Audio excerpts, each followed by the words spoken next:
Hello guys, welcome to my YouTube channel. आज हम लोग डिस्कस करने वाले हैं A.D. होप का लिखा हुआ काफ़ी famous poem standardization. Okay, A.D. Hope एक ऑस्ट्रेलियन पोएट है। वो अपने वर्क्स के थ्रू ऑस्ट्रेलियन सोसाइटी और जो कंटेम्प्रेरी मॉडर्न माइंडसेट है, ठीक है, अपने आसपास जो वो देख पाते हैं, उनका ही एक प्रतिफलन, उनका एक रिफ्लेक्शन वो अपने पोएम्स में छाप छोड़ के जाते हैं। ठीक वैसे ही स्टैंडर्डाइजेशन में भी उसने अपना कंटेम्प्रेरी सोसाइटी का, अपना कंटेम्प्रेरी सिटी लाइफ का, मॉडर्न माइंडसेट ऑफ मेन, इसको भी उन्होंने रिफ्लेक्ट किया है। और सिर्फ यहाँ ऑस्ट्रेलियन ही कहना सही नहीं होगा, एक्चुअली पे टोटल जो वर्ल्ड का, या कहा जाए तो एट लार्ज होल ह्यूमैनिटी का जो मॉडर्न एज है, पूरा दुनिया में जो मॉडर्नाइजेशन चल रहा है, ग्लोबलाइजेशन चल रहा है, उसका जो इम्पैक्ट पड़ा है, उसका जो खराब नेगेटिव इम्पैक्ट पड़ा है मैनकाइंड का ऊपर, ह्यूमन रेस का ऊपर, ठीक है, और जो उसका वजह से मैन एंड नेचर जो एक बहुत स्वाभाविक, एक हेल्दी रिलेशनशिप था, वो कितना बुरा तरीके से उसको करप्ट किया गया है। मैन नेचर से कितना दूर चला जा रहा है मॉडर्निटी को अपने पास बुलाते हुए, और उसका क्या इम्पैक्ट उसका खुद के ऊपर पड़ेगा और नेचर के भी ऊपर पड़ेगा। ये सारा चीज़ उन्होंने अपना इस पोएम स्टैंडर्डाइजेशन में बहुत बढ़िया से, उन्होंने थोड़ा सा मॉकिंग तरीके से, थोड़ा सा सैटराइजिंग तरीके से उन्होंने इसको बयां किया है। ठीक है, तो आइए अब इसको लाइन बाय लाइन एक्सप्लेनेशन समझते हैं और इसमें हिडन मीनिंग जो भी उसको भी बहुत बढ़िया तरीके से समझेंगे, कोई भी कन्फ्यूजन बाकी नहीं रहेगा। तो let's start. When darkly brooding on this modern age, तो जब मैं इस मॉडर्न एज पे डार्कली ब्रूड करता हूँ, ब्रूड करने का मतलब डीपली थिंक या कंटेम्पलेट, बहुत गहरी तरीके से सोचना, ध्यान से विचार करना, सोचना, ठीक है। तो जब भी मॉडर्न एज, जो आजकल का जो आधुनिक काल है, इस पे जब भी गहरी सोच में लाता हूँ, अच्छी तरीके से जब इसमें सोचता हूँ। अब देखिए यहाँ डार्कली शब्द का प्रयोग क्यों किया गया। डार्कली शब्द का प्रयोग का द्वारा यहाँ पे बताया गया है कि modern age is an association with negativity, ठीक है। Modern age is associated with darkness. Darkness मतलब यहाँ फिजिकल डार्कनेस नहीं, डार्कनेस ऑफ मेंटालिटी, ठीक है, darkness of our behaviour, darkness of our attitude, ये सब चीज़ में यहाँ नेगेटिविटी आया है मॉडर्न एज में, और वहीं लिए डार्कली शब्द का प्रयोग किया गया है। The journalist with his marketable voice, जो जर्नलिस्ट है, जो आपका न्यूज़पेपर राइटर है, वो क्या कर रहा है, वो अपना सोच रहा है, सोच विचार कर रहा है ये मॉडर्न एज का ऊपर, ठीक है। डार्कली और सोच विचार, गहरे तरीके से सोच विचार करके वो क्या अपना निकाल के ला रहा है, अपना मार्केटेबल वो को निकाल कर, वो मतलब यहाँ दुख, दर्द, ठीक है, पेन या सैडनेस, ओके। और मार्केटेबल यानी कमर्शियल, ठीक है। तो वो अपना न्यूज़ चैनल के लिए या न्यूज़पेपर के लिए उसको न्यूज़ लिखना है, ठीक है। तो इसलिए वो कर क्या रहा है, इसलिए वो बहुत धैर्य से सोच रहा है आजकल का मॉडर्न ज़माने का बारे, और डार्कली सोच रहा है, नेगेटिवली सोच रहा है कि क्या ऐसा खबर है जिसको मैं लेकर के आ सकता हूँ, जो मैं अपने न्यूज़पेपर में लिखूँ ताकि वो मार्केटेबल हो जाए, वो कमर्शियल हो जाए, वो ज़्यादा बिके, ठीक है। अब उसमें मुझे जेन्युइननेस ऑफ न्यूज़ या ऑथेंटिसिटी ऑफ न्यूज़ को लेकर मुझे कोई फ़र्क नहीं पड़ता, भले ही न्यूज़ कितना ऑथेंटिक है, भले ही न्यूज़ कितना काम में आएगा, कितना वो सोसाइटी का वेल बीइंग में, कितना वो इंसान को ज़्यादा जागरूक बनाने में काम आएगा, उससे मुझे कोई फ़र्क नहीं पड़ता। मैं किस चीज़ को लेकर चिंतित हूँ कि कितना वो मार्केटेबल होगा, कितना वो बिकेगा, कितना मुझे पैसा मिलेगा उससे, ओके, उसको लेकर मैं चिंतित हूँ, उसको लेकर जर्नलिस्ट चिंतित है। fills up once more the inevitable page, फिर से वो एक बार इनएविटेबल का मतलब है अनअवॉइडेबल, जिसको आप रोक नहीं सकते, जिसको आप अवॉइड नहीं कर सकते। तो फिर से एक बार में वो अनअवॉइडेबल पेज को फिल करता, मैं यानी है जर्नलिस्ट की बात किया जाए, जर्नलिस्ट फिर से वो पेज को फिल करता है, न्यूज़पेपर को, पेज को लिख लिख के, मतलब ऐसा मार्केटेबल जो न्यूज़ चलेगा, ठीक है, बिकेगा, ऐसा न्यूज़ से लिख लिख के भर देता है, अनअवॉइडेबल। और इसके लिए वो अनअवॉइडेबल है, करने के लिए वो मजबूर है, ठीक है, उसको मजबूरन ये करना ही पड़ रहा है। अब ये मजबूरी उसका मतलब एम्प्लॉयबिलिटी का भी हो सकता है कि ठीक है, जहाँ मैं काम करता हूँ वहाँ सारा जगह मैं ऐसे ही मार्केटेबल न्यूज़ चैनल में अकेला क्या ही कर लूँगा, एक ये मजबूरी भी हो सकता है, आसपास का परिस्थिति का मजबूरी, और एक उसका अपना अंदर का मजबूरी भी हो सकता है कि उसका नेचर ही ऐसा हो गया है, उसका स्वभाव ही ऐसा हो गया है कि अब उसको ऑथेंटिक, ट्रू या ऑनेस्ट चीज़ों से ज़्यादा उसको जिस चीज़ में उसका फ़ायदा होगा इसमें उसको ज़्यादा इंटरेस्ट है। ये एक बहुत सटल तरीके से एडी होप दिखा रहे हैं कि कैसे इंसान का जो इंसानियत है, जो ह्यूमैनिटी है, जो इमोशंस है, या जो ट्रू मतलब कोई सच का साथ क्लिंग रहने का, सच का प्रति उसका जो एक रिस्पॉन्सिबिलिटी है, इस ये जो मानसिकता, ये जो हेल्दी ह्यूमन मानसिकता है, इससे वो धीरे धीरे शिफ्ट होकर एक मशीनिक मानसिकता में जा रहा है, एक मटीरियलिस्टिक मानसिकता में जा रहा है, कि जहाँ मुझे कोई फ़र्क नहीं पड़ता क्या किस चीज़ से सबका भला होगा, किस चीज़ से मेरा भला होगा, कौन चीज़ हेल्दी एटीट्यूड है, कौन चीज़ हेल्दी नहीं है, I don't care. The only thing I care is about materialistic pleasures, materialistic gains and wealth, making money. पैसा ही जहाँ सब कुछ है, जहाँ मेरा फ़ायदा ही सब कुछ है, फ़ायदे से मैं चलता हूँ, ना कि हेल्दी एटीट्यूड और किसका भला होगा नहीं भला होगा उससे। ठीक है, तो एक तरीके से डिग्रेडेशन ऑफ ह्यूमैनिटी है। ठीक है, यही तो एडी होप अपना पोएम में दिखा रहे हैं। पूरा पोएम में यही वो डिफरेंट एस्पेक्ट से दिखा रहे हैं, जिसका पहला एस्पेक्ट हम लोग ये न्यूज़पेपर से शुरू हुआ है। ठीक है, चलिए आगे समझते हैं। Of fortuitous flatulent Sunday paper prose. ठीक है, फॉर्चुअस मतलब होता है स्टूपिड, इम्बेसाइल, मतलब एकदम स्टूपिड, फुलिश तरीके के, जिसका कोई मतलब नहीं बनता। ठीक है, बेवकूफ़ जैसा। फ्लैचुलेंट, फ्लैचुलेंट का मतलब होता है फुल ऑफ एयर। ठीक है, अब यहाँ पे एयर मतलब क्या, हवा भरा हुआ न्यूज़। हवा भरा हुआ न्यूज़ का मतलब यहाँ क्या समझाया जा रहा है, कि जिसका कोई मीनिंग नहीं है, जिसका कोई सॉलिडारिटी नहीं है, एकदम एम्प्टी या हॉलो। भले ही वो एकदम शब्द लिख लिख के अपना पेपर भरा दे रहा है, अपना पेज फिलअप कर दे रहा है, लेकिन उस वर्ड का सच में कोई वज़न है क्या, उस वर्ड का सच में कोई मीनिंग या सच में कोई इम्पोर्टेंस है क्या, नहीं है।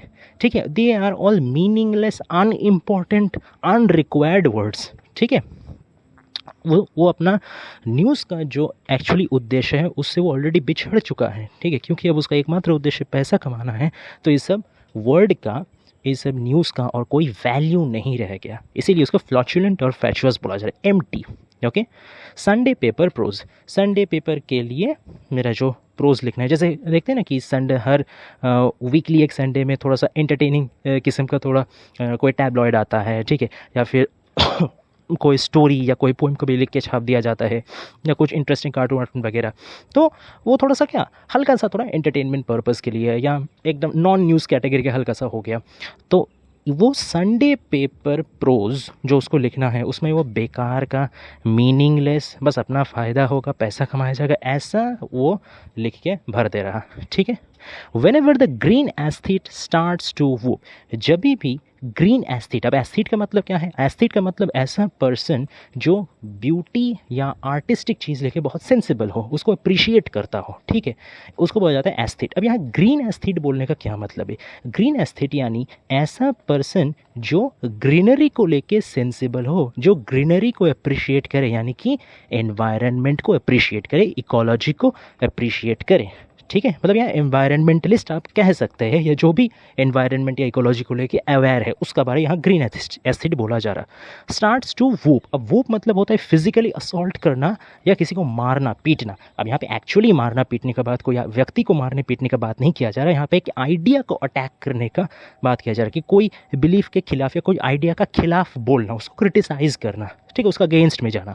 तो ये जो एनवायरनमेंटलिस्ट है, या जो एनवायरनमेंट के बारे जो कॉशियस है, वो किसका खिलाफ बोल रहे हैं या कौन आइडिया के खिलाफ बोल रहे हैं। Starts to hope with horror at the house not made with hands, तो जो सब हाउस, जो सब घर हाथों से नहीं बना हुआ है, वो सब घर की तरफ देख के डर से, हॉरर से वो लोग उसका खिलाफ बोल रहे कि नहीं ये सही नहीं है। क्यों सही नहीं है, हाथों से नहीं बना हुआ घर, मतलब यहाँ पे एक्चुअली बताया जा रहा है कि जब पहले ज़माने में जब वर्कर्स खुद अपना हाथ से पूरा आपका ईंट सीमेंट ये सब लगा के, मतलब मैनुअल लेबर से जब घर बनता था, आजकल मैनुअल लेबर से घर नहीं बन रहा। तो ये मॉडर्न एज है, ये टेक्निकल एडवांसमेंट का एज है, यहाँ पे सब मशीन से घर बन जा रहा है। ठीक है, ऑटोमेटिव टेक्नोलॉजी यहाँ क्या है। ठीक है, इसमें बहुत साइंटिफिक डेवलपमेंट घट चुका है, तो यहाँ पे अब manual labour is not required any more.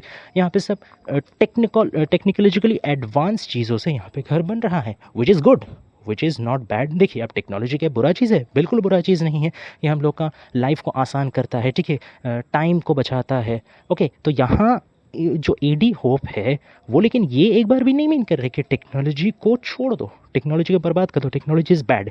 यहाँ पे वो ये बोल रहे हैं कि टेक्नोलॉजी को यूज़ करो लेकिन थोड़ा सा बैलेंस के साथ, इतना भी ज़्यादा उस पर डिपेंड नहीं हो जाओ कि वो जो नेचर और ह्यूमन सोसाइटी का जो बैलेंस है, जो एक इंटरडिपेंडेंसी है, उसको ही वो तबाह कर दे, पूरा इकोलॉजी का बैलेंस को ही, अर्थ का बैलेंस को ही वो तबाह कर दे। इतना भी एकदम टेक सेवी मत हो, इतना भी टेक्नोलॉजी फ्रीक मत हो जाओ, इसमें वो मना कर रहे हैं।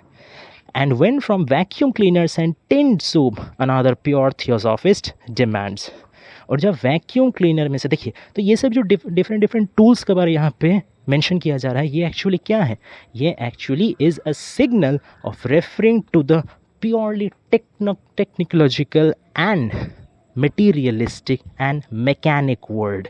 ठीक है, इसमें कहीं भी आपको नेचुरल कोई चीज़ के ऊपर डिपेंडेंसी नहीं दिख रहा है, यहाँ कहीं भी आपको मैनुअल लेबर के ऊपर डिपेंडेंसी नहीं दिख रहा, कहीं भी आपको ह्यूमन टच ज़्यादा नहीं मिल रहा। जहाँ भी आप देख रहे हैं जब भी कुछ प्रोड्यूस करने का बात आ रहा है, क्रिएट करने का बात आ रहा है, जो कोई भी काम करने का बात आ रहा है, तो हमेशा हमेशा कौन चीज़ काम में आ रहा? मशीन काम आ रहा। तो जैसे ह्यूमन टच ही छूट गया है, ह्यूमन के साथ ह्यूमन का कनेक्शन ही छूट गया, everything is now depend on the machine, machine runs the world. ठीक है, ऐसा एक मेंटालिटी आ गया है। तो इसके खिलाफ एडी होप बोल रहे हैं, when from vacuum cleaners and tinned soup. तो जब वैक्यूम क्लीनर और टिन्ड सूप का दुनिया से, टिन्ड सूप मतलब कैंड सूप, ठीक है, मतलब जो हम लोग का कैंड फूड रहता है, जैसे कोई आपका सूप का जार हो गया, ठीक है, या फिर वेफर्स का कोई कैन हो गया, ठीक है, तो वो कैंड फूड या फास्ट फूड, प्रिजर्व्ड फूड, ये सब बारे यहाँ पे, जंक फूड, ये सब के बारे यहाँ पे बता रहे हैं कि ये सब का दुनिया से, वैक्यूम क्लीनर और ये जार्ड फूड का दुनिया से एक और डिमांड आ रहा है, अनदर प्योर थियोसॉफिस्ट डिमांड्स। अब थियोसॉफिस्ट कौन होता है? एक्चुअली थियोसॉफी रेफर करता है, अमेरिका में ही 19th सेंचुरी का लेट में एक रिलीजियस मूवमेंट हुआ था जिसको थियोसॉफी बोला जाता है। एक्चुअली ये थियोसॉफी स्पिरिचुअलिटी पे काफ़ी ज़्यादा फोकस करता है और ये बिलीव करता है कि जो पूरा नेचर, ये पैंथीज़म में भी थोड़ा बिलीव रखता है, okay, that there is only one absolute spirit, ठीक है, there is only one absolute divine being and that is manifest in the whole nature, in the whole world. ठीक है, इस पे बिलीफ वो रखता है, इसको हम लोग हिंदी में ब्रह्म विद्यावादी भी कह सकते हैं। ठीक है, सो थियोसॉफिस्ट तो एक वैसा थियोसॉफिस्ट जो स्पिरिचुअलिटी या नेचर, ह्यूमन का बैलेंस में या नेचर को प्रोटेक्ट रखने में इनडायरेक्टली जो विश्वास करता है, वो क्या डिमांड कर रहा है, उसका दावा क्या है कि यहाँ ये सब दुनिया में उसको नहीं रहना, उसको क्या चाहिए? आइए देखते हैं। Rebirth in other less industrial stars, तो उसको फिर से जन्म लेना है। ये कैंड सूप, हाँ, और प्रिजर्वेटिव और फिर ये सारा कॉन्क्रीटनेस और वैक्यूम क्लीनर्स, ये सब को दुनिया में उसको नहीं रहना, उसको फिर से जन्म लेना है, दोबारा पैदा होना है। कहाँ? इन लेस इंडस्ट्रियल स्टार्स, जो स्टार, जो तारा थोड़ा सा कम इंडस्ट्रियल है, मतलब जहाँ पे फैक्ट्री थोड़ा सा कम है, जहाँ पे इतना डेवलपमेंट नहीं हुआ है, इतना मैकेनाइजेशन नहीं हुआ है, वैसा स्टार में। अब यहाँ स्टार का वर्ड की यूज़ करने का मतलब क्या है? एक्चुअली यहाँ स्टार मतलब एक टोटल अलग सोलर सिस्टम या एक टोटल अलग यूनिवर्स, ऐसा बात किया गया, टोटल डिफरेंट वर्ल्ड। मतलब ये वर्ल्ड में, ये भी एक तरीके के तंज कस रहे टी होप, क्योंकि ऐसा जगह, आजकल मॉडर्न ज़माना ऐसा हो चुका है, पूरा दुनिया में आजकल तो ऐसा कोई जगह शायद बचा ही नहीं होगा जहाँ पे फैक्ट्री नहीं होगा, मॉडर्नाइजेशन नहीं पहुँचा होगा, टेक्निकलिटीज़ नहीं होगा, टेक्नोलॉजिकल टूल्स नहीं होगा। आजकल तो हर जगह पूरा दुनिया भर चुका है। तो अब अगर हमको कोई मतलब थोड़ा सा लेस इंडस्ट्रियल जगह चाहिए, थोड़ा सा मोर ग्रीन जगह चाहिए, ठीक है, पहला का ज़माना जैसे प्री इंडस्ट्रियल ज़माने में जब इतना कुछ नहीं था, मैनुअल लेबर ज़्यादा था, अर्थ और मतलब नेचर और मैन का बैलेंस ठीक ठाक था, वैसा अगर कोई जगह हमको चाहिए तब तो शायद दुनिया में नहीं मिलेगा, कोई और धरती, कोई और जगह पे पूरा यूनिवर्स मॉडल में जाना पड़ेगा। इस हिसाब से उन्होंने बोला, ठीक है, कि उनको कोई दूसरा जगह में बर्थ चाहिए। Where huge towns thrust up in synthetic stone, जहाँ पे क्या क्या नहीं होगा, ये एक्चुअली कुछ कुछ लिस्ट यहाँ पे वो दे रहे हैं, जो जो चीज़ नहीं होगा। क्या नहीं होगा? Huge towns thrust up in synthetic stone, बहुत ह्यूज मतलब विशाल, वेरी लार्ज, तो बड़ा बड़ा ऊंचा ऊंचा इमारत भरे हुए शहर, सिंथेटिक मतलब आर्टिफिशियल स्टोन में बने हुए जो इमारत है, जो शहर है, वो नहीं होगा, इतना बड़ा बड़ा चीज़ नहीं होगा। And films and sleek miraculous motor cars, sleek मतलब वेरी लाइक अट्रैक्टिव लुकिंग, ठीक है। मिराक्यूलस मतलब एकदम एस्टोनाइशिंग, चमत्कारी, ठीक है, एकदम बहुत अट्रैक्टिव लुकिंग, ओके, बहुत स्लिम एंड ट्रिम, बहुत फाइन लुकिंग, चमत्कारी एकदम, ये फीचर्स वाला, वो फीचर्स वाला। इतना एडवांसमेंट वाला मोटर कार नहीं होगा, इतना बढ़िया बढ़िया ऊंचा ऊंचा इमारत नहीं होगा, इतना आर्टिफिशियल स्टोन नहीं होगा, इतना फिल्म्स मूवीज़ थिएटर नहीं होगा, इतना पतला कवर वाला कोई भी चीज़ नहीं होगा। एंड सेल्यूलॉयड एंड रबर, ना तो सेल्यूलॉयड होगा, सेल्यूलॉयड भी एक तरीके का प्लास्टिक तरीके का मटेरियल है जो पहले के ज़माने में सिनेमाटोग्राफिकल फिल्म मूवीज़ का वो फिल्म बनाने के लिए यूज़ किया जाता था सेल्यूलॉयड, ठीक है। तो सेल्यूलॉयड भी एक तरीके से कहीं ना कहीं थोड़ा डिजिटल वर्ल्ड को भी रिप्रेजेंट करता है, ये फिल्म सेल्यूलॉयड ये भी डिजिटल वर्ल्ड को रिप्रेजेंट करता है। तो जहाँ इतना डिजिटल मीडिया, डिजिटल वर्ल्ड नहीं रहेगा। एंड रबर, रबर भी एक तरीके से देखा जाए तो जो टायर मैन्युफैक्चरिंग में यूज़ होता है रबर, और भी बहुत सारा मतलब मैन्युफैक्चरिंग जगह इंजीनियरिंग चीज़ में यूज़ होता है। तो ये सारा चीज़ नहीं होगा, ना तो ऊंचा ऊंचा इमारत होगा, ना बड़े बड़ा गाड़ियाँ होंगी, ना बहुत सारा एकदम चमत्कारी कुछ टूल्स होगा, ना सेलुलॉइड होगा, ना रबर होगा, ये सब कुछ नहीं चाहिए। ऐसा कोई जगह में हमको दोबारा जन्म लेना है, ठीक। When from his vegetable Sunday school emerges with the neatly maudlin phrase, ठीक है। तो वेन फ्रॉम हिज वेजिटेबल, अब संडे, अच्छा वेजिटेबल संडे स्कूल का मतलब क्या है? संडे स्कूल एक्चुअली एक एजुकेशनल इंस्टीट्यूट होता है जहाँ पे रिलीजियस टीचिंग्स दिया जाता है, धर्म के बारे जनरली चिल्ड्रन को या टीनेजर्स को या कभी कभी एडल्ट्स को भी, ज़्यादातर टीनेजर्स और बच्चों को ही सिखाया जाता है कि मतलब धर्म में ऐसा कहा गया है, वैसा कहा गया, तो इस हिसाब से सुनना चाहिए। तो थोड़ा सा रिलीजियस टीचिंग दिया जाता है, ठीक है। ज़्यादातर ये प्रथा क्रिश्चियनिटी में भी है, हालांकि दूसरे धर्म में भी थोड़ा थोड़ा देखने को मिलता है, बट मेजॉर तरीके से अगर बोला जाए तो Sunday school typically represents Christian educational institutes only, ठीक है। और ज़्यादातर ये संडे स्कूल कोई चर्च का आसपास ही लोकेटेड होता था, एक दो रूम अलग से रखा जाता था चर्च के साथ, मतलब एकदम पास, और उसी में संडे में जब चर्च का सर्विस होता था उसके बाद वो रूम में बच्चों को या टीनेजर को रिलीजियस टीचिंग दिया जाता था, इसको बोला जाता है संडे स्कूल। तो व्हेन फ्रॉम हिज वेजिटेबल सन, अब वेजिटेबल कहने का मतलब क्या है कि मतलब संडे स्कूल में क्या पूरे वेजिटेबल भर के रखा हुआ जाता? नहीं, ऐसा नहीं। वेजिटेबल यहाँ एक तरीके से नेचुरल को रिप्रेजेंट करता है, ठीक है। वेजिटेबल क्या है? Is a part of nature. Vegetable means it is out of every technicalities, it is out of every scientific advancements. ये बहुत ही एक नेचुरल, बहुत ही मैनुअल, बहुत ही प्राकृतिक प्रोडक्ट है, बहुत ही ऑर्गेनिक प्रोडक्ट है। तो वेजिटेबल संडे स्कूल, मनीष ये भी पोइट समझाने की कोशिश की है, जो ये संडे स्कूल है ये सारा टेक्निकलिटीज़ या मॉडर्निटीज़, ठीक है, ये सबसे थोड़ा दूर है, ये डिजिटलाइजेशन ये सबसे थोड़ा दूर है, एकदम नेचुरल है, एकदम ऑर्गेनिक है। यहाँ पे एक हेल्दी एटीट्यूड के साथ रिलीजियस टीचिंग दिया जाता है, हेल्दी एटीट्यूड से सिखाना, सहना ये सब कराया जाता है, okay. Emerges with the neatly Magdalene, Magdalene का मतलब होता है सेंटिमेंटल, ठीक है, बहुत ज़्यादा इमोशनल, सेंटिमेंटल, भावप्रवण, ठीक है ना, फ्रेज़। तो ये जो थियोसॉफिस्ट है वो अपना ऐसा ही एक संडे स्कूल से, ठीक है, एक बहुत ही सेंटिमेंटल फ्रेज़ लेकर के आता है। इमर्जेस मतलब कि निकल के आना, ठीक है, ऐसा एक फ्रेज़ लेकर के वो निकल के आता है, एक शब्द वो निकल के आता है। क्या शब्द है वो, क्या शब्द वो बोलता है? Still one more nature poet, ठीक है, ठीक एक और नेचर का पोएट का जैसा, मतलब ये जो थियोसॉफिस्ट है ये एक नेचर पोएट से भी इसका मतलब जो वॉइस है, इसका जो थॉट है वो मिलता है। नेचर पोएट मतलब यहाँ पे हम लोग वो एनवायरमेंटलिस्ट के साथ इसका तुलना कर सकते हैं कि नेचर को लेके, इकोलॉजी को लेके, एनवायरनमेंट को लेके जो कंसर्न है, जो अवेयर है, तो उसका साथ हम लोग नेचर पोएट का तुलना कर सकते हैं, ठीक है। तो ये चाहे वो इकोलॉजिकल एनवायरनमेंटलिस्ट हो या चाहे ये थियोसॉफिस्ट हो जो मतलब हेल्दी एटीट्यूड से लेके रहना, रिलीजियस टीचिंग मान करके रहना, ये सब मॉडर्न टेक्नोलॉजी से दूर रहना, ये सब जो पसंद करता है, ये सब कोई एक फ्रेज़ को लेकर के क्रिटिसाइज़ कर रहे हैं मॉडर्न दुनिया। क्या वो फ्रेज़ है? टू रैंट और drool about the standardization of the race. तो ये देखिए जो कोटेशन मार्क में लिखा हुआ है स्टैंडर्डाइजेशन ऑफ द रेस, यही वो फ्रेज़ है, यही वो सेंटिमेंटल, भाव प्रबंध, इमोशनल होकर यही फ्रेज़, चाहे वो थियोसॉफिस्ट हो या चाहे वो नेचर पोएट हो या फिर चाहे वो एनवायरनमेंटलिस्ट हो, सबको यही फ्रेज़ ले करके मॉडर्न दुनिया को क्रिटिसाइज़ करे। क्यों भाई, क्या है ऐसा इस फ्रेज़ में? Standardization of race. अच्छा, स्टैंडर्डाइजेशन का मतलब क्या होता है? स्टैंडर्डाइजेशन का मतलब होता है कोई भी चीज़ में एक सर्टेन प्रोटोटाइप को फिक्स कर देना, एक कोई पैटर्न को फिक्स कर देना और वही फिक्स्ड पैटर्न, वही सर्टेन पैटर्न, वही सर्टेन फार्मूला के तहत सारा चीज़ को उसी में ढाल देना या सारा चीज़ को उसी मुताबिक बनाना, इसको बोला जाता है स्टैंडर्डाइजेशन। इसको स्टैंडर्डाइजेशन जनरली लिंगुअल टॉपिक है, ठीक है, लिंग्विस्टिक टॉपिक है। कोई लैंग्वेज में जैसे अगर इंग्लिश लैंग्वेज को ही माना जाए तो जियोफ्रे चौसर, ठीक है, इन्होंने इंग्लिश लैंग्वेज का स्टैंडर्डाइजेशन किया था। मतलब जब इंग्लिश लैंग्वेज आज का मॉडर्न ज़माने का लैंग्वेज जैसा नहीं था, बहुत सारा उसमें डायलेक्ट्स थे, डिफरेंट डिफरेंट किस्म का उसमें लिंगुअल स्ट्रेंथ्स था, वर्ड्स था, स्पीकिंग स्टाइल्स था। तो तब उन्होंने एक स्टैंडर्ड, मतलब एक सर्टेन फॉर्मेट दिया था कि ये है असली फॉर्मेट, ये है आइडियल फॉर्मेट, इसी का हिसाब से सबको अब से बात करना पड़ेगा, इसी हिसाब से पूरा लैंग्वेज को, रिटन लैंग्वेज को होना पड़ेगा।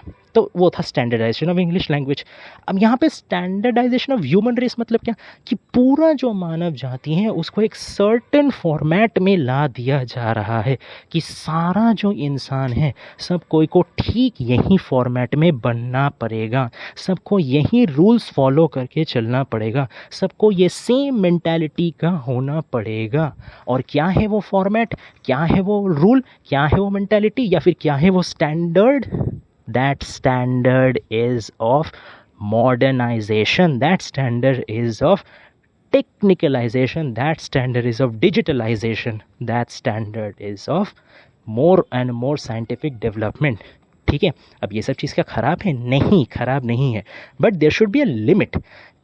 आजकल का वर्ल्ड में, मॉडर्न वर्ल्ड में, ये टेक्निकल एडवांसमेंट, ये साइंटिफिक डेवलपमेंट इतना ज़्यादा हो गया है कि it is continuously destroying the balance of ecology, destroying the balance of nature, destroying the human and nature relationship, जो कि फ़िलहाल तो हम लोग नहीं समझ रहे हैं। फ़िलहाल हम लोग को मिल रहा है कि इतना सारा टूल्स है, इतना सारा टेक्नोलॉजी है, हम ही लोग को तो आराम हो रहा, हम ही लोग को तो सुविधा हो रहा, ना हाथ से कष्ट करके घर बनाना पड़ा, ऐसे ही घर बन जा रहा, टिन्ड सूप है, ठीक है, फूड कष्ट करके कुकिंग नहीं करना पड़ रहा, बस पैसा दे के जाओ और कैन फूड लेके चलाओ, ठीक है, हर चीज़ तो अच्छा। फिर झाड़ू पोछा लेके घर साफ़ नहीं करना पड़ रहा, वैक्यूम क्लीनर है, स्विच दबा दे रहे, 5 मिनट में घर साफ़ हो जा रहा, बढ़िया तो है सब, हाँ जी बढ़िया है, लेकिन फ़िलहाल के लिए बढ़िया है, आगे चल के यही टेक्निकलाइजेशन दुनिया को तबाह भी कर सकता है जब नेचर का बैलेंस पूरा पूरी बिगड़ जाएगा। यही चीज़ अब आगे का स्टैंजा में एडी होप हम लोग को दर्शाते हैं कि इसका बैड इफ़ेक्ट्स क्या है, इसका नेगेटिव इम्पैक्ट्स क्या है। आइए समझते हैं। आई मतलब यहाँ पोइट खुद को बोल रहे हैं कि मैं देखता हूँ, क्या देखता हूँ? स्टूपिंग अमंग हर ऑर्चर्ड ट्रीज़।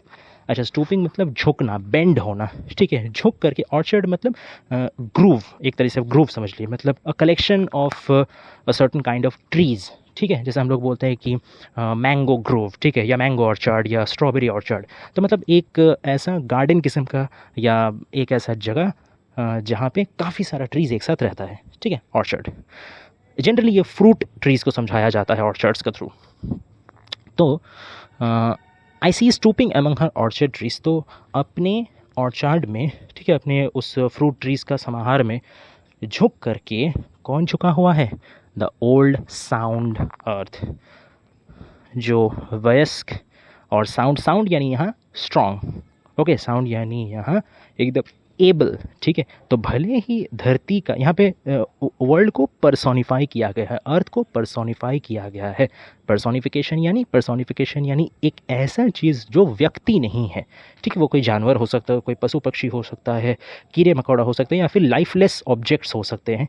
उसको जब एक इंसान की तरह ट्रीट किया जाता है, उसमें जब पर्सनल एट्रीब्यूट्स दिया जाता है, वो जब चलता है, दौड़ता है, गाता है, खाता है, तो इस किस्म का जब उसको इंसान के जैसे दिखाया जाता है, दैट इज़ कॉल्ड पर्सोनिफिकेशन। तो यहाँ पे अर्थ को भी पर्सोनिफाई किया गया है, उसको एक ओल्ड लेडी जैसा दिखाया गया है, कि जैसे ठीक जैसे एक ओल्ड लेडी अपना फ्रूट ट्रीज़ का ऑर्चर्ड में जा करके झुक करके चलती है और क्या क्या फ्रूट उसमें हुआ है वो देखती है। तो ठीक वैसे अर्थ भी जैसे अपना ऑर्चर्ड में वो बूढ़ा हो गया है। Earth is old, obviously earth is old, because आज से करोड़ों साल पहले अर्थ का क्रिएशन हुआ था, आज भी अर्थ टिका हुआ है, तो definitely earth is very old, but still he is sound. Earth अभी भी एबल है, अर्थ अभी भी स्ट्रॉन्ग है, अर्थ अभी भी कोलैप्स नहीं किया है, ओके।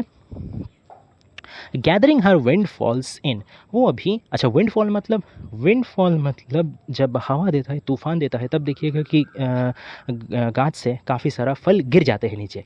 तो वहीं तो विंड का वजह से फॉल होता है, इसलिए विंड फॉल्स इसको बोला जाता है। जैसे कभी कभी होता है ना कि तूफ़ान के बाद बहुत सारा मतलब फ्रूट्स गिर जाता है, तो फिर बच्चे जाके उसको मतलब पकड़ते हैं, मतलब लेते हैं, लूटते हैं। तो उसी किस्म का यहाँ पे तूफ़ान का वजह से, स्टॉर्मी विंड का वजह से वो जो फ्रूट ट्रीज़ का ऑर्चर्ड था उसमें सारा फ्रूट्स गिर गए हैं।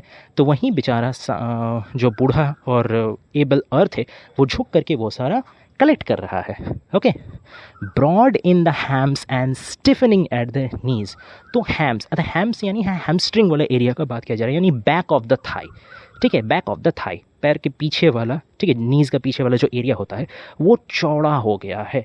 अच्छा, ये भी एक तरीके से एजिंग का एक निशानी है कि जितना जितना ज़्यादा उम्र होते जाता है उतना हम लोग का जो हैमस्ट्रिंग वाला एरिया है वो टाइट या मस्कुलर से धीरे धीरे लूज़ और ब्रॉड होते जाता है। ठीक है, तो ये भी एक एजिंग का निशानी है कि अर्थ का भी, क्योंकि अर्थ को यहाँ पे पर्सोनिफाई किया गया एक ओल्ड लेडी के हिसाब से, तो दर्शाया जा रहा है कि उसका जो हैमस्ट्रिंग वाला एरिया है वो भी ब्रॉड हो चुका है, ढीला हो चुका है।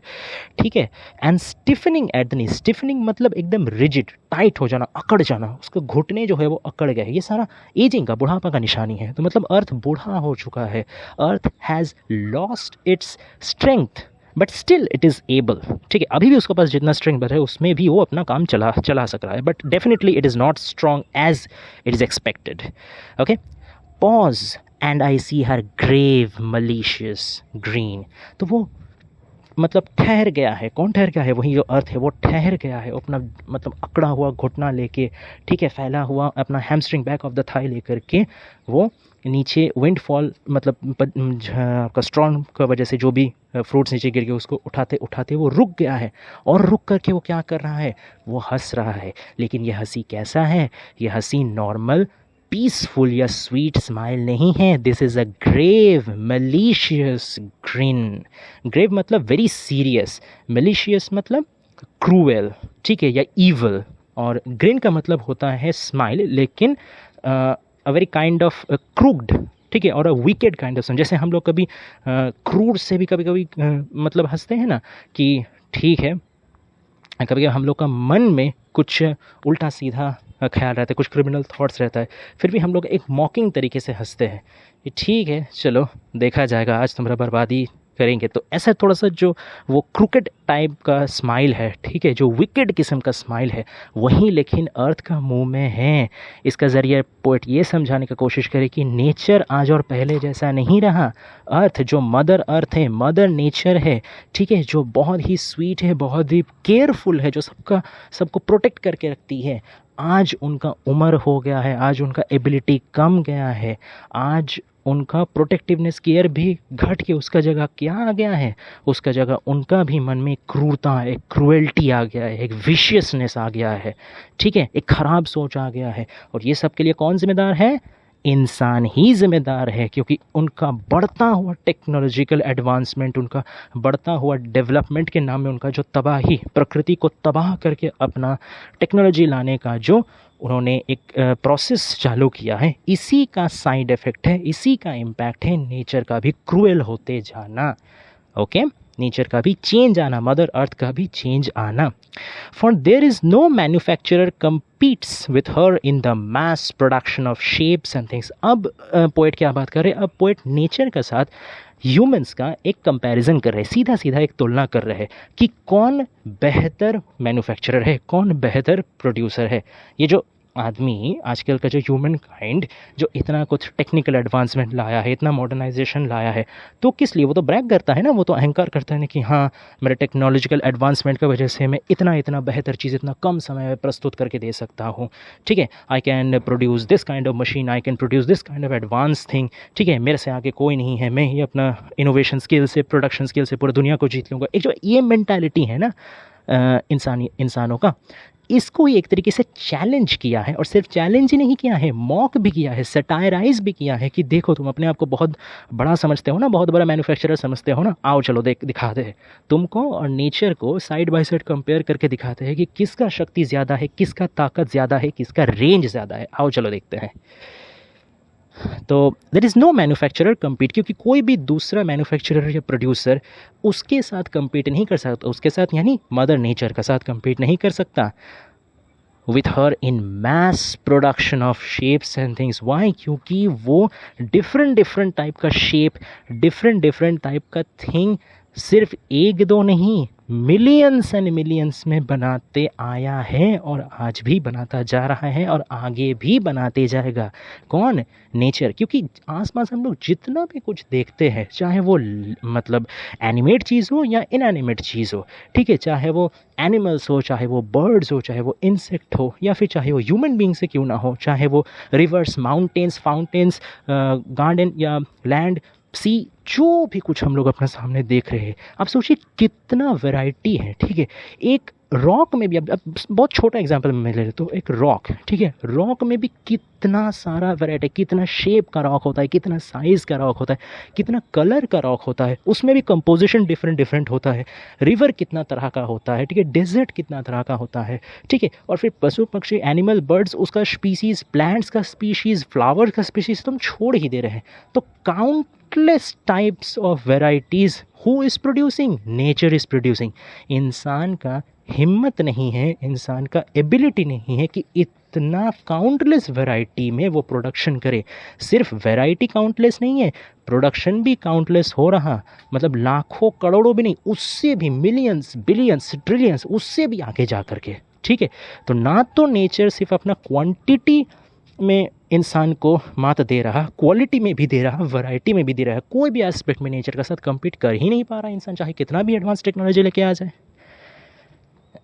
Over and over she gathers and repeats the cast of a face, a million butterfly wings. तो बार बार वो रिपीट कर रहा है। कौन रिपीट कर रहा है? नेचर, मदर नेचर, अर्थ रिपीट कर रहा है।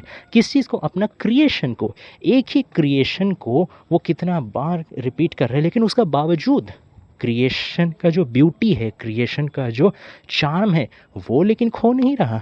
कि चाहे एक, जैसे देखिए, इसीलिए बटरफ्लाई का बात किया गया है कि the cast of a face, कोई फेस का जो कास्ट है, कास्ट मतलब यहाँ छाँच या ढलाई, ठीक है, एक फ्रेम जहाँ पे मोल्ड करके काफ़ी सारा चीज़, मॉडल एक ही जैसा बनाया जाता है, उसको कास्ट या छाँच या ढलाई बोला जाता है। तो उसका पास, नेचर का पास जो कास्ट है, नेचर का पास जो मोल्ड है, उससे वो फेस बना रहा, ठीक है, चेहरा बना रहा, उससे वो बटरफ्लाई का विंग बना रहा। कितना? एक दो नहीं, मिलियन, लाखों में, करोड़ों में, ठीक है।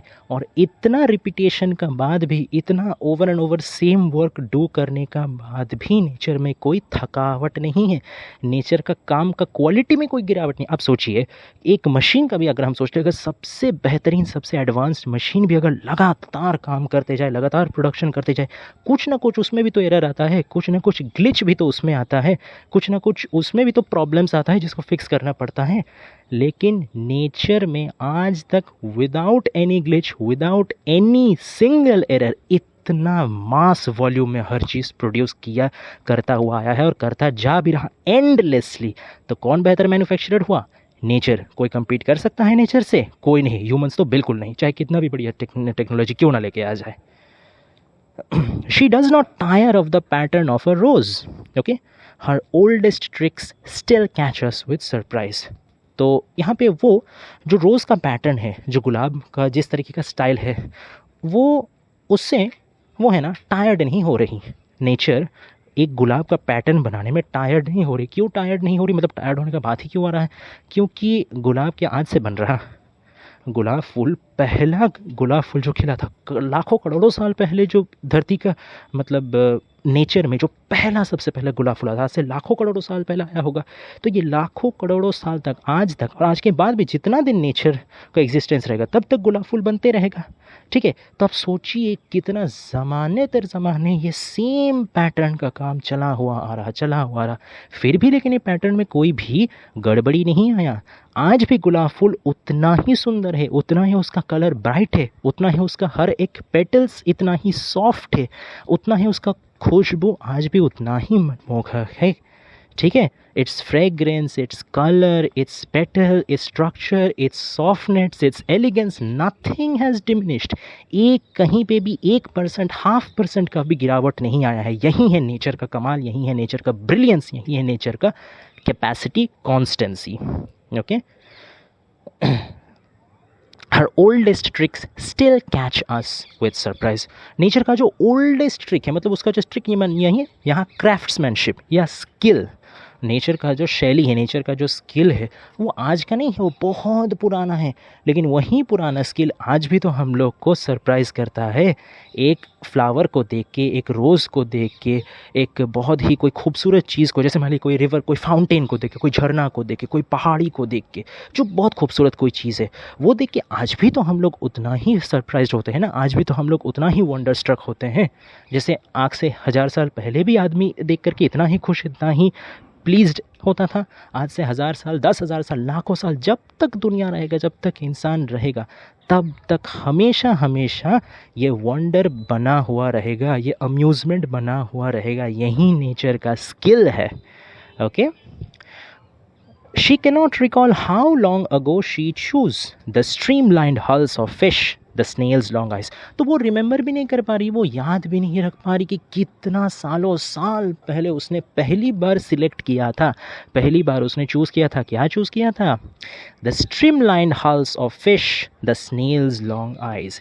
अच्छा, स्ट्रीमलाइंड मतलब यहाँ होता है ऐसा एक डिज़ाइन जो कोई भी, चाहे वो वाटर का फ्लो हो या एयर का फ्लो हो, उसको काट करके मतलब आगे निकल सके, ऐसा मतलब डिज़ाइन को बोला जाता है स्ट्रीमलाइंड। ठीक है। हल्स मतलब एक्चुअली हल ये एक शिप का मतलब स्ट्रक्चर का पार्ट है। ठीक है, जो जहाज़ का जो कुल मिला के जो स्ट्रक्चर होता है, ठीक है, जो जो आपका शार्प फ्रंटल पार्ट हुआ, या पूरा वो जो कर्व्ड जो चीज़ होता है, जो पूरा ढांचा होता है, जो मतलब पानी की गहराई में मतलब जो हम लोग को दिखता नहीं, बाहर से रहता है, तो पूरा ढांचा को एक्चुअली मतलब हल बोला जाता है। यहाँ स्ट्रीमलाइंड हल मतलब फ़िश का बॉडी स्ट्रक्चर का बात किया जा रहा है कि मछलियों का बॉडी को इतना ब्यूटीफुली नेचर ने डिज़ाइन किया है, इतना समझदारी से, इतना अक्लमंदी से, इतना ध्यान से वो ये पैटर्न चुना है जिससे फ़िश लोग, जो मछली है, वो आराम से वाटर का प्रेशर को काट करके आगे बढ़ जा रही है। उनको कोई दिक्कत ही नहीं हो रहा, कभी भी दिक्कत नहीं हो रहा। लाखों साल, करोड़ों साल बीत गए, कोई दिक्कत नहीं हो रहा। इतना परफेक्ट वो पैटर्न निकाला है नेचर ने।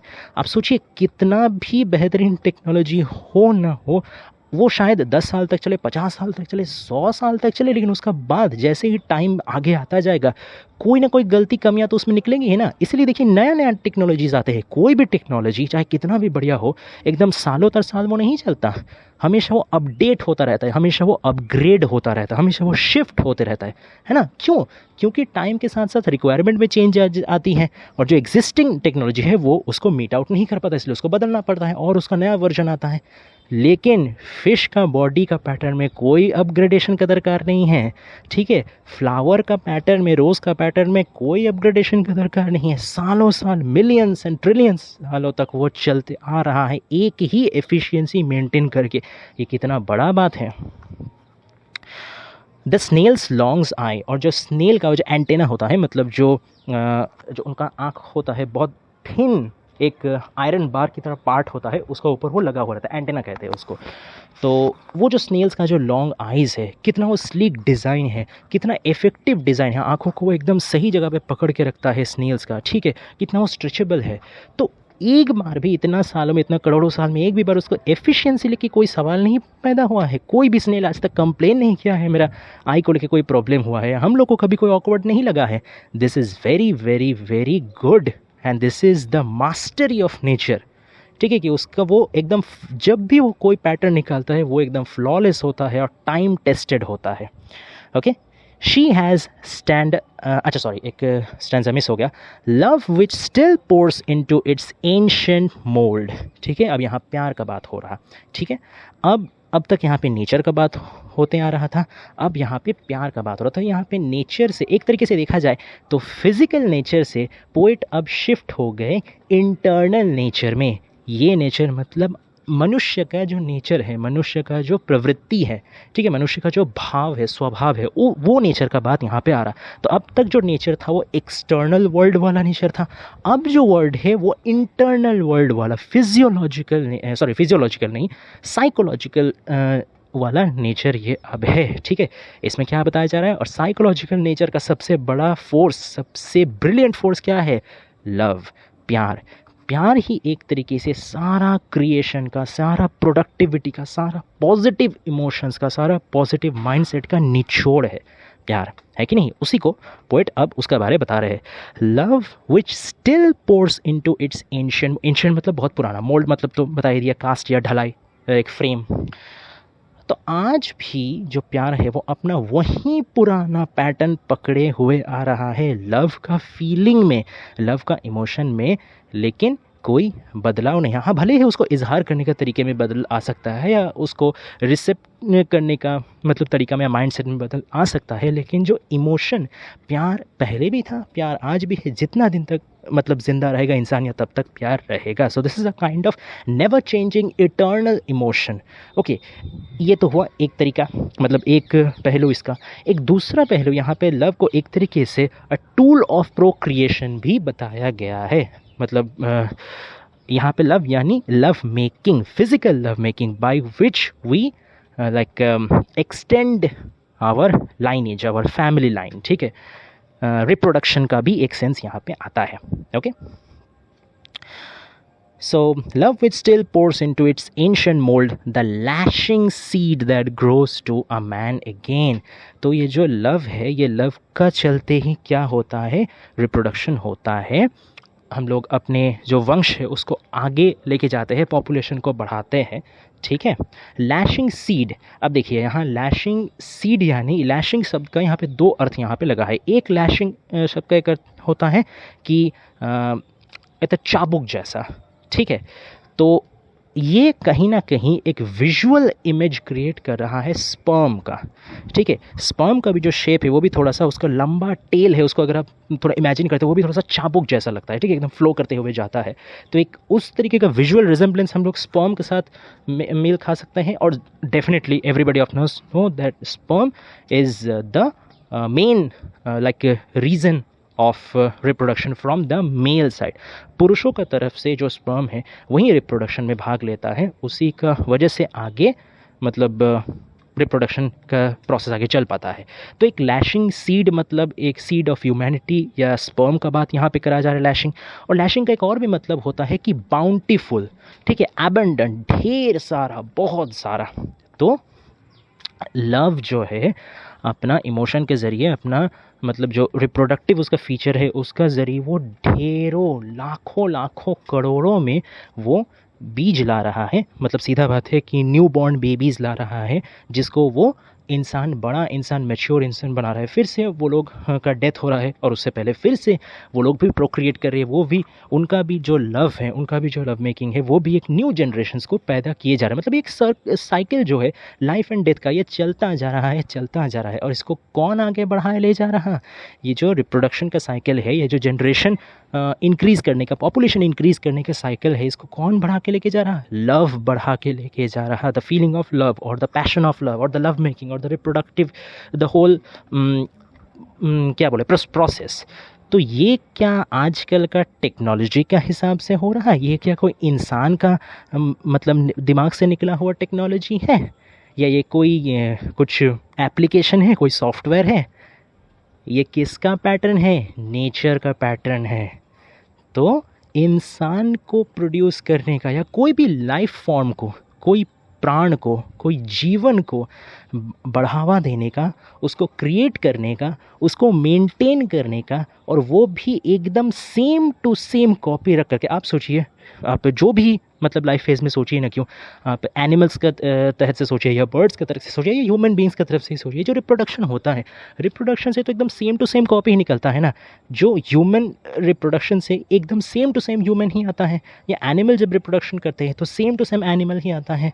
तो ये अगर आप टेक्निकली सोचिए तो एक ऐसा टेक्नोलॉजी क्या हम लोग या इंसान कभी बना सकते हैं जिससे without any external force same to से कोई प्रोडक्ट अपने आप को सिमिलर तरीके से कॉपी करते जाए, सेम क्वालिटी मेंटेन रख के। इज़ इट पॉसिबल ये बनाना, इतना मतलब मास लेवल में इसको बनाना, मेंटेन करना, चलाते जाना, ये क्या कोई मामूली बात है कि हम लोग का टेक्नोलॉजी इतना डेवलप्ड है, या कभी हो पाएगा जो ये काम कर सके? लेकिन किसका टेक्नोलॉजी, किसका सॉफ्टवेयर, किसका पैटर्न इतना पावरफुल है? नेचर का। Okay, unending from whom by the same process unfold unending generation of living men। तब ये रिप्रोडक्शन के ज़रिए, ये लव का ज़रिया ही क्या हो रहा कि सेम प्रोसेस रिपीट होते जा रहा और unending generation of living man, मतलब जो मनुष्य है उनका एक जनरेशन जा रहा, दूसरा जनरेशन आ रहा, फिर दूसरा, तीसरा जा रहा, चौथा। तो ऐसे ही जो ह्यूमन पॉपुलेशन है वो बरकरार है, वो खुद को आगे बढ़ाता ले जा रहा। कब तक आगे बढ़ाते ले जाएगा? Till the end of time, क़यामत तक वो आगे बढ़ाते ले जाएगा। सेम प्रोसेस से, same formula, without any upgradation, without any changes, without any editing. ठीक है, किसका मास्टर प्लान है ये? नेचर का। She has standardized his ultimate needs and pains. अब फिर से देखिए स्टैंडर्डाइजेशन का कॉन्सेप्ट आ रहा, तो उसने फिर से क्या किया है? उसने स्टैंडर्डाइज कर दिया है his ultimate needs and pens. तो मनुष्य का जो यहाँ पे शी मतलब मदर अर्थ या मदर नेचर, ठीक है, और ही मतलब यहाँ ह्यूमन सोसाइटी का बात किया जा रहा है, ह्यूमन बींग्स का बात किया जा रहा है। तो जो ह्यूमन बींग्स है उनका जो अल्टीमेट नीड है, उनका जो रिक्वायरमेंट्स है, उनका जो डिमांड है उसको, और उनका जो पेन्स है मतलब जो एफ़र्ट है या उनका जो सफरिंग है, ये दोनों को कहीं ना कहीं जा कर के नेचर ने भी एक तरीके से फिक्स्ड कर दिया है। ठीक है, एक तरीके से एक स्टैंडर्ड में बांध दिया है कि बस इंसान, तुम्हारा जो रिक्वायरमेंट्स है या तुम्हारा जो भी एफ़र्ट्स है वो सारा एक ही मॉडल का चारों तरफ घूमता रहेगा। जाओ, मैंने स्टैंडर्डाइज कर दिया। किस मॉडल के चारों तरफ घूमता रहेगा? यही the trap of modernity, the trap of technological advancements, यहीं का अंदर तुम एकदम कैद रहोगे। This is the standardisation she provided. Lost tribes in a lost language mutter in his dreams. Lost tribes मतलब यहाँ पे बताया गया है कि प्रीवियस जनरेशंस जो लॉस्ट हो गए, मतलब जिनका डेथ हो चुका है, जो अभी कभी दोबारा रिटर्न होके नहीं आ सकते। यहाँ मतलब ह्यूमन बींग्स का ही बात किया जा रहा है, previous our ancestors, okay, our previous generation in lost language. Lost language same चीज़ कि उनका लैंग्वेज मतलब उन्होंने जो भी बोल के गया है, हम लोग का प्रीवियस एंसेस्टर्स, हम लोग का प्रीवियस जनरेशन का इंसान जो भी उन्होंने कह के गया है, जो भी उन्होंने बता के गया है, क्या वो दोबारा और रिपीट हो सकता है नया से आकर के? हाँ, भले हम लोग उसको रिकॉर्ड करके के, भले उसका मतलब एक कलेक्शन हम लोग के पास है, तो we can revise that, but that can not be created as it is before, है ना। उसको क्रिएट नहीं किया जा सकता क्योंकि जो इंसान है वही तो चल गए हैं ऑलरेडी। तो इसीलिए ट्राइब भी लॉस्ट है, लैंग्वेज भी लॉस्ट है। मटर इन हिज ड्रीम्स, मटर मतलब है विस्पर, मतलब अस्पष्ट तरीके से कुछ बड़बड़ाना, ठीक है। तो इन हिज ड्रीम्स, हिज मतलब यहाँ प्रेजेंट जनरेशन या current generation of human beings का बात किया जा रहा। तो आज का ह्यूमन बींग्स जो इतना वो बोस्ट करते हैं कि मेरा अंदर ये नॉलेज है, मेरे अंदर ये टेक्निकल एडवांसमेंट है, मेरा जैसा स्किल्स, मेरा जैसा सॉफ्टवेयर, मेरे जैसा मतलब क्या बताए, जो पूरा ये प्रोसीडिंग से प्रोसेस है, किसी को आएगा, कोई कर सकता है, कोई इतना साइंटिफिक एडवांसमेंट कर सकता है, ये सारा मेरा किया कराया है, ये सारा क्रेडिट मेरा है। नहीं, एडी होप दिखा रहे हैं सारा क्रेडिट मॉडर्न जनरेशन का अकेले का नहीं है। दे owe their knowledge to their previous generations as well। क्योंकि अचानक से ही आज का ये जो मॉडर्न टेक्निकल एडवांसमेंट है ये एक दिन में नहीं हुआ, धीरे धीरे धीरे पहले बहुत सालों से, सैकड़ों सालों से साइंस डेवलप हुआ है। धीरे धीरे टेक्नोलॉजी धीरे धीरे डेवलप, जैसे मैंने थोड़ा देर पहले स्टैंजा में बताया था कि एक टेक्नोलॉजी कभी भी मतलब परमानेंट नहीं होता, हमेशा कुछ समय अंतर जब टाइम का डिमांड बदलता है, ग्रोइंग जनरेशन का डिमांड बदलता है, तब एक टेक्नोलॉजी जाता है, नया टेक्नोलॉजी आता है। पिछला साइंटिफिक डेवलपमेंट में कुछ अगर गलती निकलता है तो उसको सुधार के दूसरा नया डेवलपमेंट बनता है। तो एक तरीके से देखा जाए तो ये सारा चेन्ड है, ये सारा इंटरडिपेंडेंट है। अगर आप पहले का सारा आविष्कारों को या पहले का सारा टेक्नोलॉजी का शुरुआत जो था उसको अगर हटा दो तो without them is it possible today's modern technology, today's modern scientific advancement to be existing? It is not possible. तो एक तो देखिए दोनों तरीके से वो इंसान को मतलब नेचर से इन्फीरियर दिखा रहा है। एक तो है कि तुम ऐसे ही कभी नहीं कम्पीट कर सकते, नेचर का स्किलफुलनेस के साथ, नेचर का मास्टरी के साथ इंसान का कोई तुलना ही नहीं होता, ये तो पहले बता दिए। और दूसरा बता दिए कि जितना भी तुम्हारा आज का ज्ञान है, आज का टेक्नोलॉजिकल एडवांस में, वो भी तो तुम्हारा अपना नहीं है, वो भी तो तुम एंसेस्टर्स से ओ करते हो, वो भी तो तुम्हारा उन लोग के इंडेटेड हो। तो तुम किस बलबूते पे नेचर को असॉल्ट कर रहे हो, किस बलबूते पे तुम नेचर के साथ ह्यूमन को कनेक्शन को ही अवॉइड कर रहे हो? खुद का मूर्खता को देखो, ये सैटराइज वो कर रहे हैं A D Hope. Okay, his science is tethered to their brains. Tether मतलब यहाँ एक के जैसे मतलब बंधा रहना, ठीक है, अटका रहना, बंधा रहना। तो तुम्हारा जो साइंस है, तुम्हारा जो डेवलपमेंट है, तुम्हारा जो नॉलेज है, वो उन लोगों का ब्रेन में भी कहीं ना कहीं जुड़ा हुआ है, बंधा हुआ है। वो लोग अपना ब्रेन से जो आइडिया निकाले हैं, जो इन्वेंशंस किए हैं, उससे ही सीख लेके तुम लोग आज अपग्रेड किए हो। तो तुम अकेले का दिमाग का नहीं है, वो लोग का भी ज्ञान इसमें मिला हुआ है।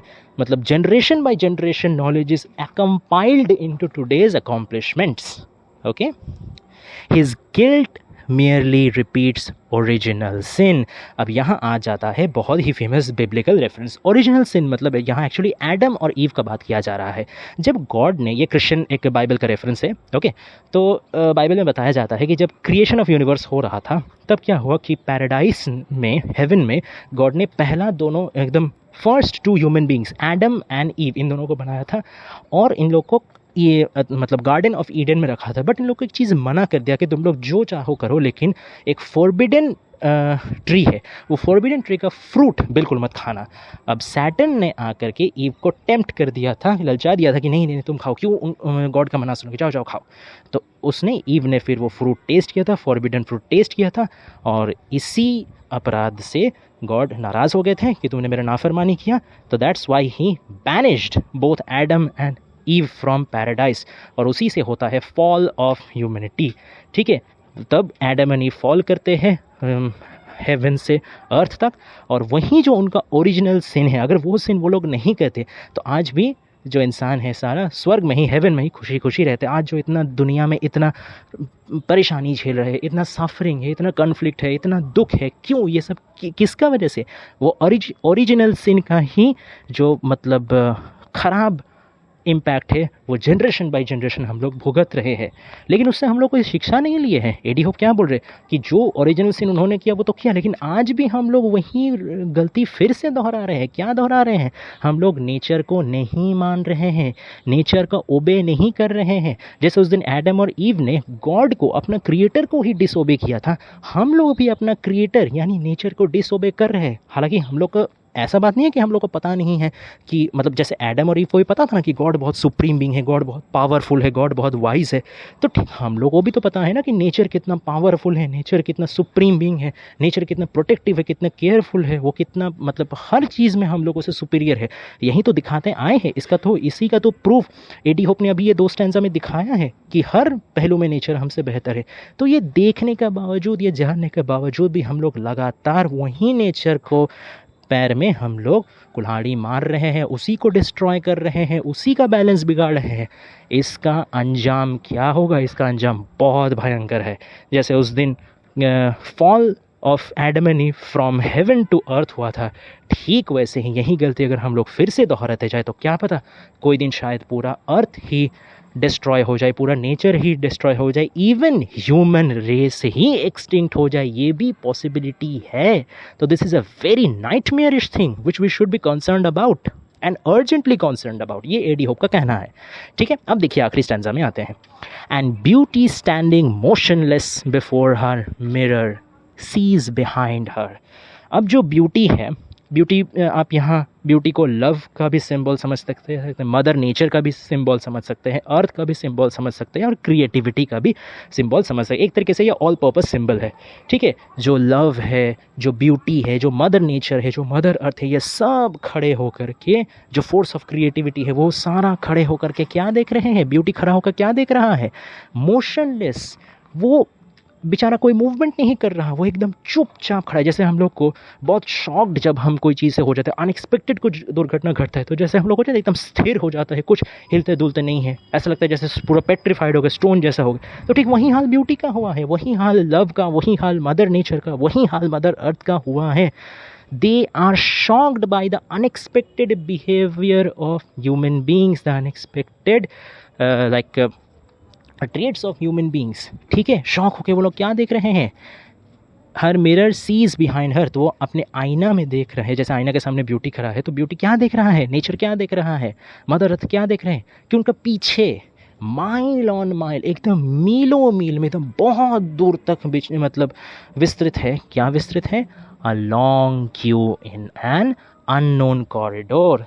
मतलब एक अनजाना जगह में, ठीक है, एक अनजाना जगह में एक बहुत लंबा क्यू है, बहुत लंबा लाइन है, बहुत लंबा रो है। किस चीज़ का रो? इतना लंबा रो में आखिर कौन खड़े हैं? Anonymous faces plastered with her smile. Anonymous यानी अननोन, जिसका कोई नाम परिचय नहीं है, मतलब आइडेंटिटी अब मिट चुका है। फेस चेहरा तो है, यहाँ पे एनोनिमस फेस यानी इंसानों का ही बात किया जा रहा है कि इंसान ही खड़े हैं लाइन दे कर के, हजारों लाखों करोड़ों इंसान खड़े हुए हैं, ओके। लेकिन उन लोग का आइडेंटिटी उन लोग से छिन गया है, वो लोग का इंडिविजुअलिटी छिन गया है, वो लोग का क्रिएटिविटी छिन गया है, वो लोग का थॉट प्रोसेस छिन गया है, वो लोग का इमेजिनेशन छिन गया है, वो लोग का सब कुछ छिन गया है। क्यों? क्योंकि they are so obsessed in, they are so engrossed in this materialistic things, advancements, technological things. आराम में इतना वो लोग अभ्यस्त हो गए हैं कि खुद का, इंसानियत का जो वैल्यू सिस्टम है, जो क्रिएटिविटी है, जो एफर्ट लगाना है, जो दिमाग लगाना है, सोच विचार है, रैशनैलिटी है, ये सारा चीज़ खो चुका है। इंसान को जो चीज़ इंसान बनाता है, उसका बुद्धि, उसका रैशनैलिटी, उसका इमेजिनेशन, सारा चीज़ खो चुका है। वो अपना आइडेंटिटी ही लूज़ कर चुका है। इसीलिए चाहे एक इंसान हो या दूसरा इंसान हो या तीसरा इंसान हो, वो अब और एक दूसरे से अलग है ही नहीं। सब लोग जैसे एक ही फेस, जैसे लग रहा है कि पूरा जेरोक्स कॉपी बिठा दिया गया है। अरे अलग एक दूसरे से होंगे कैसे? सभी लोग को तो स्टैंडर्डाइज कर दिया गया है ना? सब लोगों को स्टैंडर्डाइज कर दिया गया, सभी लोग को एक ही छाछ में, एक ही ढलाई से एकदम सेम तरीके से बनाया दे कि जाओ तुम ये टेक्नोलॉजिकल लाइफ में तुम एंजॉय करो, तुम मॉडर्नाइजेशन एंजॉय करो, कुछ तुम्हारा अलग सोच नहीं होगा, कुछ क्रिएटिविटी नहीं होगा, नथिंग। तो जब एक ही छाछ से सब कोई निकलेंगे तो एक दूसरे का अलग इंडिविजुअलिस्ट रहेगा कहाँ से? तो this is the final very dark imagery, very dark, very frightful, very fearful picture जो कि एडी होप दिखाते हैं कि वो दिन बहुत दूर नहीं जब नेचर ब्यूटी असहाय होकर खड़ा होकर देखेगा कि इंसान में कोई और डिफरेंस ही नहीं रहा, उसका इंडिविजुअलिटी ही ख़त्म हो गया, उसका आइडेंटिटी ही ख़त्म हो गया। अब बस एकदम एक जैसे दिखने वाले, एक जैसे सोच वाले, पूरा स्टैंडर्डाइज्ड एक इंसान नाम का एक क्रिएचर खड़ा हुआ है, प्लास्टर्ड विथ हर स्माइल। बहुत ही आयरॉनिक है, प्लास्टर्ड विथ हर स्माइल सब जगह में, ठीक है ना? लेकिन सबका मुंह में प्लास्टर मतलब क्या कि कोई चीज़ को एकदम ज़बरदस्ती चिपका देना, स्टिक कर देना। तो क्या स्टिक हुआ है वो सबका मुंह में? Her smile, the smile of nature. लेकिन क्या ये स्माइल स्वीट स्माइल है या ये स्माइल वहीं ग्रेव, मलिशियस ग्रिन जैसा है जो ओल्ड एंड साउंड अर्थ कर रहा था दर्द में आकर के? ठीक है, कौन सा दर्द में? कि इंसान मेरे ऊपर अत्याचार कर रहा है, मुझे विकृत कर दिया है, मुझको करप्ट कर दिया है। वही दर्द से जो दर्द भरा क्रूर हंसी हंस रहा था अर्थ, क्या ये वही स्माइल नहीं है? ये मैं आप पे छोड़ता हूँ, ये आप ही अब तय कीजिए। ओके, तो ये था पूरा पोएम स्टैंडर्डाइजेशन। आशा करते हैं आपको पसंद आया होगा। अगर कोई भी चीज़ में कोई कन्फ्यूजन रह गया हो तो प्लीज़ कमेंट करके बताइएगा, सारा पॉइंट में क्लियर कर दूंगा। और ऐसा ही और अगर इंटरेस्टिंग पोएम कोई भी टॉपिक आपके पास हो कि आपको चाहिए, एक्सप्लेनेशन चाहिए, हेल्प चाहिए, तो please please please comment down below. We will make sure to make videos on them as well. और अगर चैनल हम लोग का पसंद आता है, अगर हम लोग का काम पसंद आता है, तो please support us, like, share and subscribe and hit the notification bell icon, क्योंकि आगे और भी ऐसा इंपॉर्टेंट वीडियो जो आने वाला है उसका अपडेट आप लोग से मिस ना हो जाए। Okay, so thank you so much guys for supporting, thanks for watching, more videos are coming up, stay tuned.